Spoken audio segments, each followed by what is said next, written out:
তিন প্রকারের লোক জেনা করে নিষ্পাপ থাকে। তিন প্রকারের লোক জেনা করে ঠিকই, কিন্তু তারা কোনো গুনাহ পায় না, তারা পরিপূর্ণ মাসুম এবং নিষ্পাপ থাকে। এটি খুব অবাক করা হাদিস না, যে জেনা করছে কিন্তু গুনাহ হয় না, সারা জীবন জেনা করলেও তারা নিষ্পাপ থাকে। এই হাদিসটি প্রথমে যখন আমি পড়া শুরু করছি খুব অবাক হয়েছি, পরে বুঝতে পারলাম যে এটার মূলত সত্যতা কতটুকু এবং এটার অথেন্টিকেশন কতটুকু। তো আমি রিসার্চ করে পেলাম যে না, এটি সহিহ বর্ণনায় রয়েছে এবং এটা সত্য।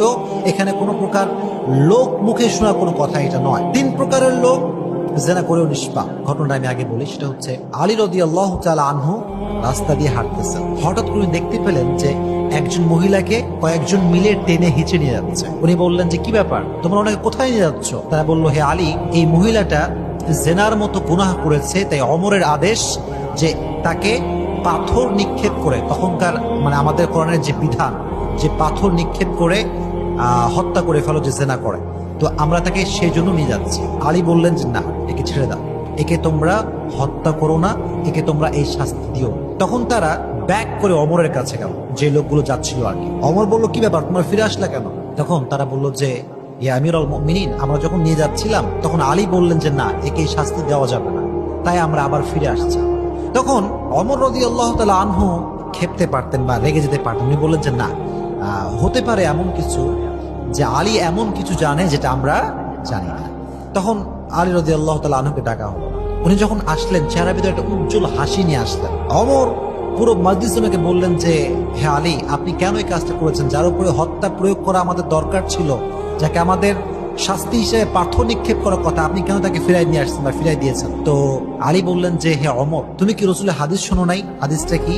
রাসূল করিম সাল্লাল্লাহু আলাইহি ওয়াসাল্লাম বলেছেন, ক্বালা রাসূলুল্লাহ সাল্লাল্লাহু আলাইহি ওয়াসাল্লাম, রুফিআল কলম আন সালাসা, আনিন নাইম হাত্তা ইস্তাইকাযা, ওয়া আনিস সাবি হাত্তা ইয়াহতালিমা, ওয়া আনিল মাজনুন হাত্তা ইয়াকিল। রাসূল করিম সাল্লাল্লাহু আলাইহি ওয়াসাল্লাম বলেছেন, তিন ধরনের ব্যক্তির উপর থেকে কলম উঠিয়ে নেওয়া হয়েছে, অর্থাৎ তারা গুনাহ করলে লেখা এটা হয় না। এক নাম্বার, ওই ব্যক্তি যে ব্যক্তি ঘুমায়, ঘুমন্ত অবস্থায় মানুষ সেন্সলেস থাকে, ভালো মন্দর কোনো খবর তার থাকে না, তো সে যতক্ষণ পর্যন্ত জাগ্রত না হয় তার কোনো গুনাহ কিন্তু লেখা হয় না। দ্যাট মিনস ঘুমন্ত ব্যক্তি যতক্ষণ পর্যন্ত সে জাগ্রত না হয় তার সমস্ত গুনাহ মাফ, সে যাই করুক এটা লেখা হবে না।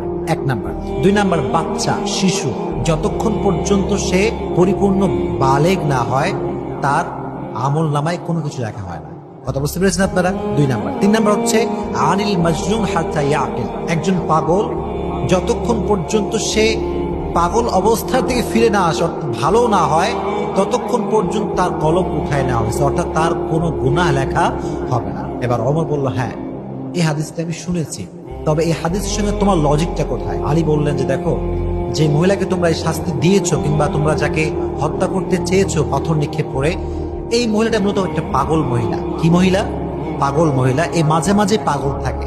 তো হতে পারে এমন যে এই মহিলা যখন জেনা করেছে কিংবা এই অপরাধটা করেছে তখন সে হয়তো পাগল ছিল, আর পাগলের উপরে শাস্তির কোনো বিধান হয় না, পাগল জেনা করলেও সে নিষ্পাপ থাকে।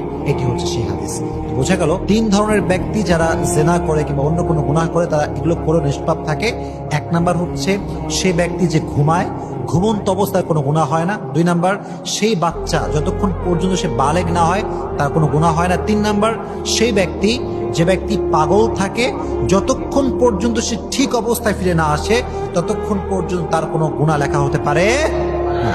এটি রয়েছে মুসনাদে আহমদে রয়েছে এবং আবু দাউদে রয়েছে এবং এই হাদিস নাম্বার হচ্ছে 4398 নম্বর হাদিস। আল্লাহ তাআলা আমাদের সকলকে যা যা বললাম মানা, বোঝা এবং আমল করার তৌফিক দান করুন। সকলে পড়েন আমিন।